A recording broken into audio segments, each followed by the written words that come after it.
जय हिंद दोस्तों। आज के इस वीडियो में हम बात करेंगे ऑपरेशन ऑफ माइक्रोनाइजर। क्या होता है माइक्रोनाइजर, इसका प्रोसेस क्या है। माइक्रोनाइजर का प्रोसेस समझने से पहले हम बात कर लेते हैं कि माइक्रोनाइजर होता क्या है। तो जो माइक्रोन साइज़ का पाउडर जो बनता है, जो सीधे मेडिसिन के लिए जाता है, आपने देखा होगा मल्टी मिल सेप्टर के, आपने देखा होगा।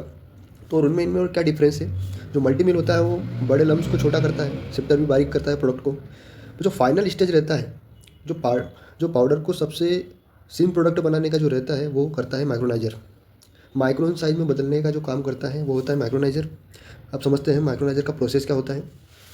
तो जो सभी ऑपरेशन, जो सभी इक्विपमेंट्स के जो ऑपरेशन होते हैं उसमें भी वो कॉमन ऑपरेशन तो वही है, जैसे कि रिक्वायर्ड पीपीस, स्टेटस बोर्ड को चेक करना, गैसकेट्स, कैलिब्रेशन, उसकी रिक्वायर्ड यूटिलिटीज़, ये सबको चेक करने के बाद ही हम उस पर वर्किंग करते हैं। तो ये एक नॉर्मल चीज़ हो गई।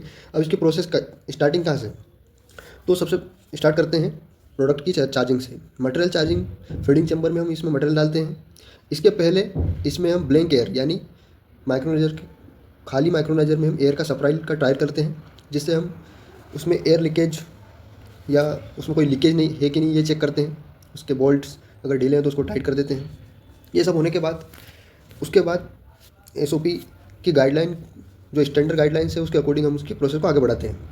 तो फीडिंग चैम्बर में मटेरियल चार्जिंग करते हैं। ये मटेरियल चार्जिंग फीडिंग एयर, जो कंप्रेस्ड एयर रहती है, एक बहुत तेज़ एयर रहती है, कंप्रेस्ड एयर रहती है। इसमें कंप्रेस्ड एयर का काम रहता है कि मटेरियल को तेज़ गति से आगे बढ़ाना। उसके साथ साथ ये हवा जो रहती है, ये जो पाउडर रहता है उसको दो अलग भागों में बांट देती है। जो बड़े लम्स रहते हैं उनको वापस फीडिंग जोन की ओर भेज देती है, और जो माइक्रोन साइज़ रहता है उसको आगे साइक्लोन सेपरेटर की ओर भेजती है, और तेज़ गति से ये पाउडर आगे की ओर ले सकता है। इसमें जो कंप्रेस्ड एयर रहती है, जो फीडिंग एयर का सेट पॉइंट रहता है, ये जो भी बीएमआर है या एसओपी में जो लिखा रहता है उसके हिसाब से हम उसको सेट करते हैं। ये प्रोडक्ट के नेचर पर डिपेंड करता है, प्रोडक्ट आपका कौन सा है। उसके बाद जो आपका सिम प्रोडक्ट है वो साइक्लोन सेपरेटर की ओर जाता है। यहाँ पर साइक्लोन सेपरेटर में भी एक एयर सेपरेट का पॉइंट रहता है कि उसको किस पॉइंट पे आपको चलाना है। तो वो भी आपको एसओपी या बीएमआर के गाइडलाइन के अकॉर्डिंग ही उसको भी आपको सेट करना है। उसका काम ये रहता है कि जो आपका सीम प्रोडक्ट है, जो माइक्रोन साइज़ है, उसको नीचे एक डोम रहता है। माइक्रोनाइजर में एक नीचे डोम रहता है, जो फाइनल प्रोडक्ट जो आपका जो सबसे माइक्रोन साइज़ का पाउडर जो बन के आता है उसमें कलेक्ट होता है, उसको उसमें कलेक्ट करने का काम करता है साइक्लोन सेपरेटर।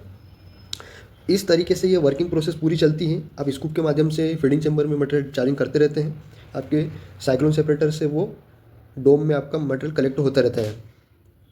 इस तरीके से ये सर्कुलेशन चलते रहता है जब तक आपका माइक्रोनाइजर चलता है। आपकी मटेरियल चार्जिंग खत्म होने के बाद आपको माइक्रोनाइजर को बंद करना है। उसको होल्डर, जो भी आपका मटेरियल उसमें रह गया है उसको कलेक्ट करना है डोम में, और माइक्रोनाइजर को क्लीन करना है। तो ये इसका प्रोसेस था।